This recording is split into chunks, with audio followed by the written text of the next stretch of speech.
기도하고 시작하도록 하겠습니다. 성부와 성자와 성령의 이름으로 아멘.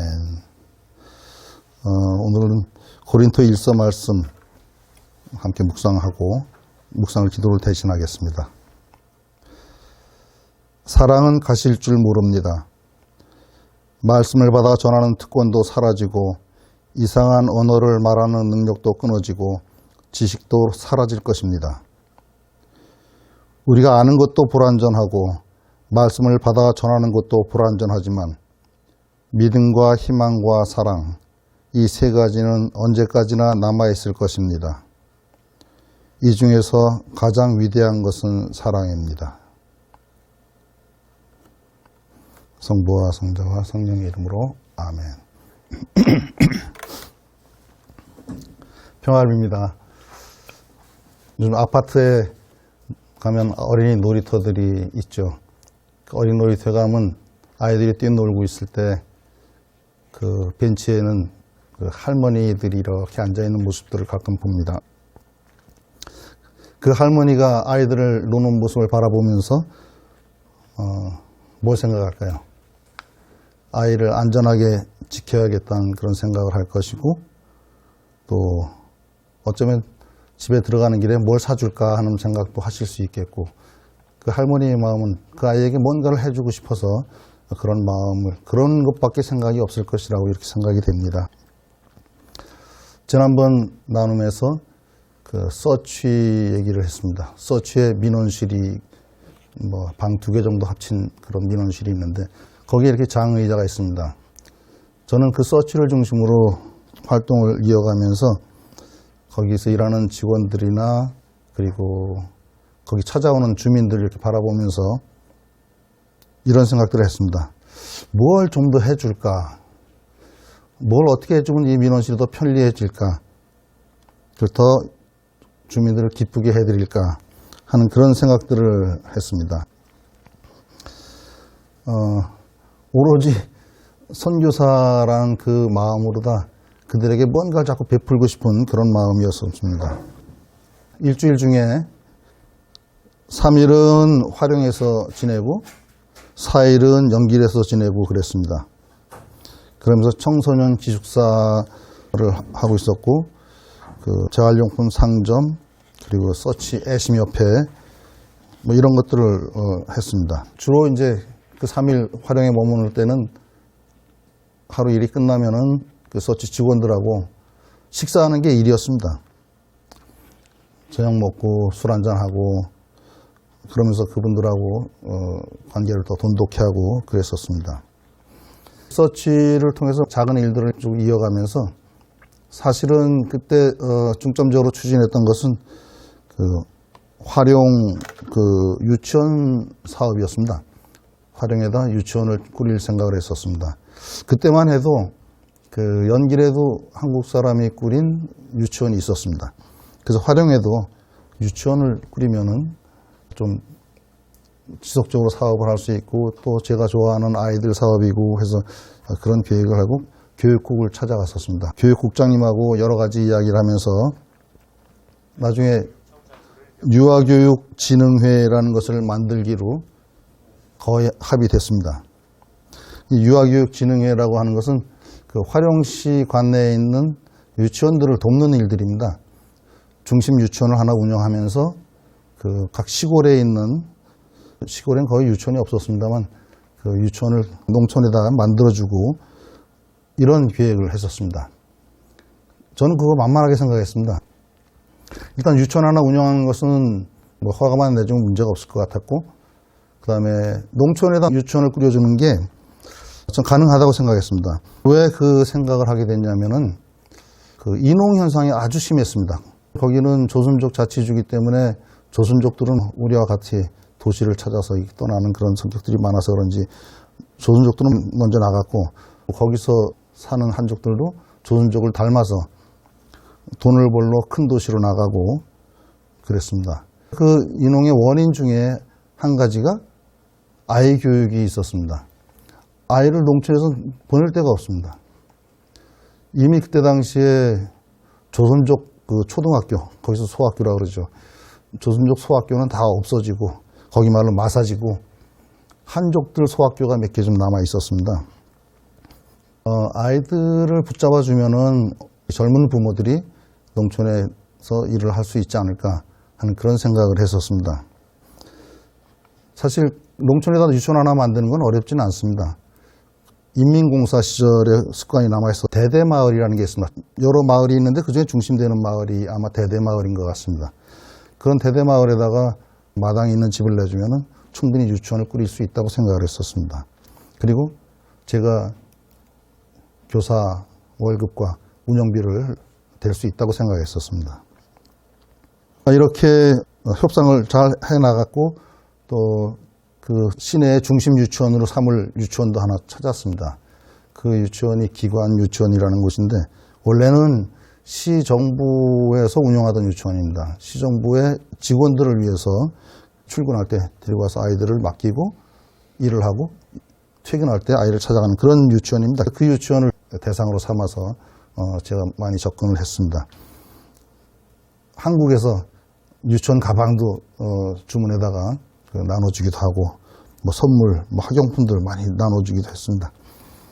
협상을 진행하고 있었는데 서로 뜻이 맞았습니다. 그 협정서 서명하기 직전에 그 교육국장님이 인사발령이 났습니다.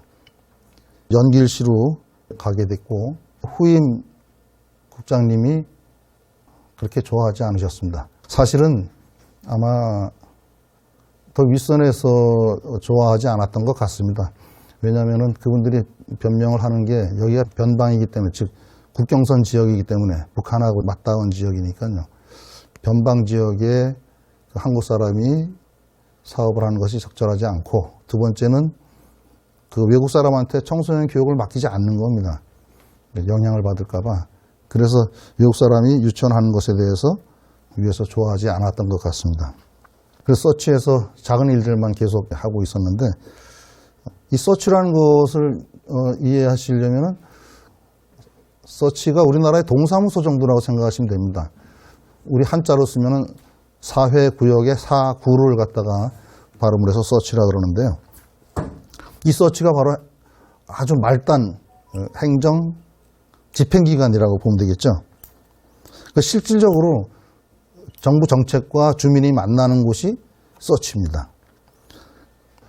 환경운동을 했던 것도 그 정부에서 지시에 의한 환경운동이었고, 관제운동이죠. 관제활동인데 정부에서 지시해서 합니다. 뭐 예를 들어서 구호활동을 한다, 어디에 재난이 났다, 그러면 모금활동도 뭐 다 관제입니다. 자발적인 것보다도 서치가 정부의 지시를 받아서 움직이게 됩니다. 근데 그런 지시가 내려오는 중에 한 가지 내려온 게 양로원 사업을 하라는 지시가 내려왔습니다. 그 서치의 그 말단 행정기관, 거기에 뭐 예산도 시원치 않죠. 뭐 거기서 양로원을 꾸릴 만한 능력은 되진 않죠, 사실은. 그래서 이제 각 서치마다, 화령 시내마도 뭐 한 10개 좀 가까이 되는 서치가 있는데, 서치마다 이제 경쟁이 붙은 겁니다. 이런 것들이 다 합쳐가지고 연말에 이제 우수 서치 선정하고 그러니까 양로원 사업을 하려고 이제 서로 경쟁을 시작했습니다. 그래서 다른 서치들은 대부분 그 단독주택이라고 해야 한국의 단독주택은 아닙니다. 어쨌든 농가주택 같은 걸 하나 얻어서 거기에 할머니들을 모시고 서치 직원들이 가서 식사를 대접하고 하는 그런 정도 양로원 사업을 했습니다. 그래서 서치 주임이 저에게 얘기를 해서 같이 상의를 했죠. 그래서 양로원 하나 하자 하는 생각을 하게 됐습니다.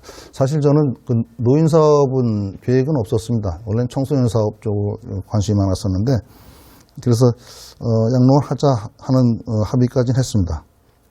그렇지만 제 마음속에는 양로원 하려면 돈이 많이 들어가잖아요. 땅을 사고 건물을 짓고 운영비도 그렇고 상당히 돈이 많이 필요할 것 같았는데, 그래서 돈을 제가 천천히 모금하면서 모금이 되면 그때 양로원을 짓자 하는 생각을 가지고 있었습니다, 저는. 근데 서치 주임은 그렇지 않죠. 급했죠. 마음이 급하죠. 올해 지시가 떨어졌으니까 올해 해야 되는 거예요. 저하고 그 얘기까지는 하지는 않았지만 하여튼 그런 사정이었었습니다. 양로원을 생각하면서 양로원 뭐 수익 사업을 할 거 아니니까 조그맣게 하면은 대략 예산을 잡아보니까 그때 당시에 우리나라 돈으로 한 9천만 원 정도가 필요했었습니다. 믿는 구석이 좀 있었습니다. 제가 뭐 후원자들이 많지는 않지만 제가 퇴직금으로 좀 가지고 있던 돈이 있었습니다. 한 4천만 원 정도를 가지고 있었기 때문에 그래서 급하면 이거 가지고 공사를 시작하고 나머지 한 5천만 원 정도는 내가 모금할 수 있지 않겠는가 하는 생각을 가져서 그래서 뭐 하지 뭐 하는 그런 마음이 들었었습니다. 평신도가 모금을 한다는 것은 정말 어려운 일입니다. 본당에 모금하러 간다고 얘기도 못 꺼냅니다. 제가 신부면은 좀 달랐을지도 모릅니다. 제가 작은 형제에서 그 손님방에서 한국에 오면 묵었었는데 다른 중앙아시아에서 그 선교하시는 수사님, 신부님이 아니고 평수사님을 가끔 만났습니다. 그래서 같이 뭐 한 달씩 지내고 그랬는데 제가 이제 나갔다 오면은 그 수사님 그러세요. 잘 돼요? 모금이 잘 되냐는 말씀입니다. 안 돼요? 그러면 그 수사님 말씀이 아이고 내가 수도복 입고 나가서 하는데도 안 돼요. 그러시더라고요. 왜? 사제가 아니기 때문에 안 되는 겁니다. 우리 본당 가톨릭 신자들의 뭐랄까 경향? 사제들이 와서 움직이면은 그나마 헌금이 되는데 안 됩니다. 그래서 제가 아는 본당 신부님들께 연락을 드려도 야 네가 와서 안 돼 그러시면서 그래 와라 해놓고 그냥 선교 자금에서 뭉치돈 꺼내 주십니다. 그냥 네가 모금이 아주 안 돼. 네. 그래서 사실 그 모금한다는 게 쉽지는 않은데 저는 일단 기본 종잣돈이 제가 된다고 생각했고 그리고 또 재속 프란스코에라는 한국에 한 14,000명 되는 그런 단체가 뒤에 있기 때문에 할 수 있다고 저는 믿었습니다. 그래서 연말에 이제 모금하러 한국에 들어왔었습니다. 2006년도일 것 같은데 그래서 한국에 들어와 있는데 중국에서 전화가 왔습니다. 그 서치 주임이 저한테 전화를 해서 저보고 항상 선생님이라고 부르는데 그 선생님 그 양로원 허가 받았습니다. 그러시더라고요. 너무 기뻐가지고 저한테 전화를 해주셨어요. 근데 전 그 전화 받고 덜컥 그냥 가슴이 내려앉는 거예요. 아이고 이제는 큰일 났네. 이거 돈도 없는데 양로원을 결국 져야 되는구나. 그렇게 돼서 2007년부터 이제 그 부지를 여기저기 돌아다니면서 매입을 좀 하고 그 준비를 했습니다. 그래서 부지로서 이제 그 농촌에다가 농가주택을 하나 샀습니다. 뭐 근데 작죠 뭐 보통 한 기본적으로 400평방미터가 그분들 그 대지 한 사람이 가질 수 있는 대지인데 그런 농가주택을 하나 사고 그 다음에 도시의 좀 변두리에 그 또 농가주택과 비슷한 연립주택이라 그래야 되나요? 줄집이라 그래야 되나요? 나중에 사진을 보여드리겠습니다만 그런 그 집을 하나 샀습니다. 그러는 바람에 제가 그때 당시에 집이 4채가 됐습니다. 4채. 중국에서 가지고 있던 집이 4채나 됐습니다. 연길에 처음에 숙소가 있었죠. 그 다음에 화령에 기숙사를 하기 위한 아파트가 있었죠. 그 다음에 농가주택을 2개를 산 겁니다. 그렇게 준비를 했는데 결국은 그게 또 문제가 됐습니다. 근데 그게 문제가 중국에서 문제가 된 게 아니라 한국에서 문제가 됐습니다. 한국에서 모 교구의 평신도들이 만든 선교회에서 선교하기 위해서 찾아왔었습니다. 근데 그 선교회 회장님이랑 오셨던 분들이 저를 안 좋게 봤었는지 한국에 들어가서 이제 소문을 낸 겁니다. 저는 뭐 제 나름대로 선교 활동하는 걸 얘기를 했었겠죠. 아, 선교사라는 놈이 부동산 투기한다고 집이 3채, 4채나 있다고 그렇게 소문을 내서 후원자들이 떨어져 나가는 겁니다. 그 얘기 때문에. 저 선교사 안 되겠다고. 전 그때 그런 생각했습니다. 제가 선교사라는 걸 인정해 준다면은 제가 집이 10채를 갖고 있건 20채를 갖고 있건 그걸 제가 치부하려고 집을 가지고 있겠습니까? 뭔가 이유가 있으니까 가지고 있겠죠. 그렇게 이해를 해 주셔야 되는데 선교사라는 걸 인정 안 하고 그냥 평신도라고만 생각한다면 뭐 부동산 투기하는가 하고 생각을 할 수도 있겠지요. 그래서 선교사로서 인정해주지 않는다는 것이 굉장히 가슴이 아팠습니다. 어쨌든 이렇게 해서 그 집을 나중에 다 정리하게 되죠. 그래서 양로원을 짓게 되는데 양로원 대지가 한 1,500평 되는 땅을 확보를 했습니다. 거기에 집은 건평 한 7, 80평 되는 그런 2층짜리 집을 지을 수 있었습니다.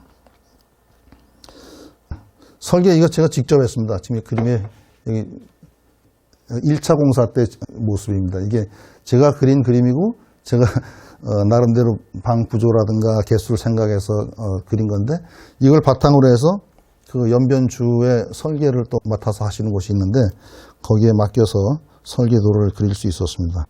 재밌는 게 제가 그때 당시만 해도 뭐 한 4, 5년 이렇게 살았을 때인데 하느님께서는 가는 데마다 꼭 은인들을 이렇게 배치해 놓으셨더라고요. 뭐 제가 설계국에 뭐 아는 사람이 있을 리가 없죠. 근데 어떻게 제가 봉사했던 그 학교하고 관련된 분이 거기 계셔가지고 부책임자로 계셔가지고 아주 싸게 이렇게 해주시고 이런 것들을 보면서 아이고 뭐 그분에게 고맙고 예. 제가 제 개인 목적으로 개인 이익을 위해서 하는 사업이 아닐 때는 하나님께서 곳곳에서 도와주시는구나 하는 그런 생각도 해봤습니다. 이렇게 해서 처음에 이렇게 지은 집이 방 10개고 그 10개 2인 1실로 해서 20명을 수용할 수 있는 집을 짓게 됩니다. 일단 그 서치의 요구에는 아주 훌륭하게 만족시켜줬죠. 그래서 시정부에서도 사람이 오고 그랬었습니다. 저는 생각지도 않았던 양로원 사업을 하면서 청소년 사업을 하고 싶었는데 양로원 사업을 하게 된 건 좀 못마땅했습니다. 근데 제가 사회복지를 전공하지도 않았고 노인 문제에 대해서 그렇게 관심이 있지도 않았었는데 이 양로원을 시작하게 되면서 좀 자료를 뒤져보고 했습니다. 근데 중국에서는 이 양로원 사업이 유망한 사업이었습니다. 고령인구, 노령인구가 굉장히 많습니다. 원래 인구도 많은데다가 노령인구도 많고 약 한 10 몇 프로가 된다 그러죠. 그 다음에 더 중요한 거는 인홍현상이 많아지면서 부모님들을 남겨놓고 젊은 사람만 떠나요. 노인들, 부모님들을 어떻게 하느냐 이런 문제가 심각해지는 겁니다. 부부가 다 있을 때는 문제가 안 되는데 아버님이나 어머님만 남았을 때 상당히 문제가 많이 되는 것 같았습니다. 그래서 양로원 사업이 이건 그냥 선교 사업 말고 우리 평신도들이 들어와서 수익 사업을 해도 괜찮겠다 하는 생각이 들 정도였습니다. 그때 제가 양로원을 만들 때 이미 수도회에서 하는 양로원이 3개가 있었습니다. 부산 분도회 수녀님들이 하는 양로원이 있었고 그 다음에 서울 샬트르 수녀님들이 하는 양로원이 훈춘에 있었고 또 영원한 도움의 성모 수녀에서 하는 양로원이 용정에 있었습니다. 다 소규모입니다. 10명 정도? 뭐 많이 받질 않습니다. 왜냐하면은 이 양로원들의 공통점은 무료 양로원입니다. 그러니까 모든 운영비가 수녀님들한테서 나와야 되는 거죠. 수녀님들이 먹여 살려야 되는 겁니다. 한마디로. 그러다 보니까 수녀님들은 계속 한국에서 후원금을 받아와야 하는 문제가 있고 또 다른 문제가 있습니다. 이 무료 양로원의 문제점이 일단 정부로부터 의심을 받습니다. 무슨 의심을 받냐면 왜 니네들이 그분들을 공짜로 모시느냐, 무슨 목적이냐, 뭘 얻으려고 하느냐 하는 그런 의심을 받게 됩니다. 아무리 선의로 한다 하더라도 그 선의를 베푸는 이유가 있을 것이라는 생각하는 것이죠. 정부에서는. 있죠. 수도원에서 하는 양로원들 분명히 이유가 있죠. 정부의 의심을 받게 되고 그 다음에 더 심각한 문제가 거기에 입주한 어르신들이 주눅이 들어서 삽니다. 계속. 나는 무료로 들어왔기 때문에 어쨌든 이분들이 하는 대로 따라해야 된다는 그런 어떤 의무감 이런 것들 때문에 주눅입니다. 수녀님들은 양로원에 들어오신 어르신들을 내버려 두질 않으십니다. 하루 종일 무슨 프로그램이 이렇게 많은지 아침 먹으면 뭘 해야 되고 점심 먹으면 뭘 해야 되고 뭐 이런 식입니다. 그거 어르신들 편안하지 않습니다. 이러한 문제점들이 무료 양로원에 있다는 걸 생각했습니다. 그래서 저는 유료 양로원을 하게 됐습니다. 선교사업체라고 하면서도 유료로 한다는 게 좀 이상하긴 하지만 그때 당시에 활용 시세로다 한 달 생활비가 한 900원 정도 됐습니다. 중국 돈 900위안. 저는 500위안으로 시작을 했습니다. 최소한도의 선교사업체로서의 양심을 가지고 싸게 해야겠다는 생각을 했고 그러면서도 재정은 자립을 해야 되겠다 하는 생각을 했습니다.